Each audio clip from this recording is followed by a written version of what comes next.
now your weather with meteorologist Gino Recchia.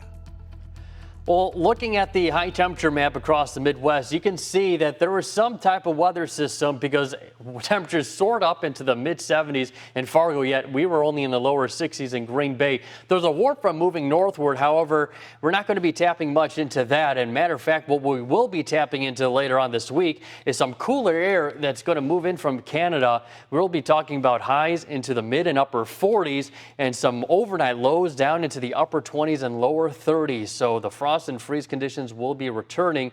You can see the high temperatures across down to the south in the mid 90s, a little bit cooler off towards the northwest. But yeah, we will be seeing that change of pattern. We had a beautiful start to the day, but then quickly cloud cover moved in here from the lakeshore where we had some moisture that was transported in, and that provided us with this low stratus deck. We did finally break out of it as we got closer towards 5 o'clock, and you'll see it as we get to about 3:30, 4 o'clock. That's when this clearing skies finally break through and we can actually see some of the nice weather out there. Got low pressure systems right now over the northern plains and up towards Canada. This area of low pressure is going to provide us with some showers and isolated thunderstorms as we get into the morning hours tomorrow. You're seeing some of the precipitation off towards the west, and some of these storms could potentially be strong to severe. There is a marginal and a slight risk, but you see over us, we're not seeing any anticipation for some strong severe storms. We've got already some severe thunderstorm watches and some warnings with some of those stronger storms off towards the west. For us, we'll see a gradual increase in cloud cover tonight as that system gets closer into our neck of the woods, and Skycast is showing as you get into the overnight. We'll see the gradual increase in cloud cover and maybe a stray shower up towards the north, but more of the mainstream precipitation will be arriving here as we get into the morning hours tomorrow. Here we are at 7 o'clock.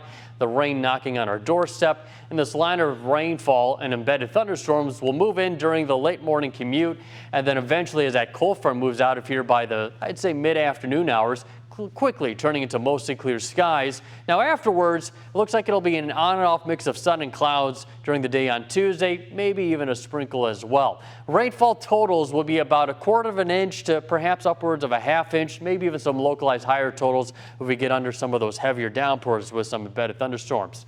59 right now with an east wind at 12 miles per hour, sunset at 6:14. We're in the, most of us, mid and upper 50s, but a few of us holding on into the lower 60s like Fond du Lac and Princeton. We'll see those winds coming in out of the east and southeast, but that's why we do have that lakeshore flood advisory. We've got some gusty winds expected over the next 24 hours. We will see those subside, however, as we get later on into the day tomorrow. So lakeshore flood advisory until noon tomorrow. So for tonight, we drop down to lower to mid 50s with a southeast wind at 10 to 20 miles per hour.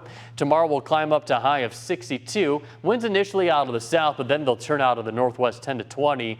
We will see 60s about one more day on Tuesday, and then the 50s, and then shortly afterwards the 40s return with some cooler weather ahead. All right, thanks, Gino. Next year at 5 o'clock.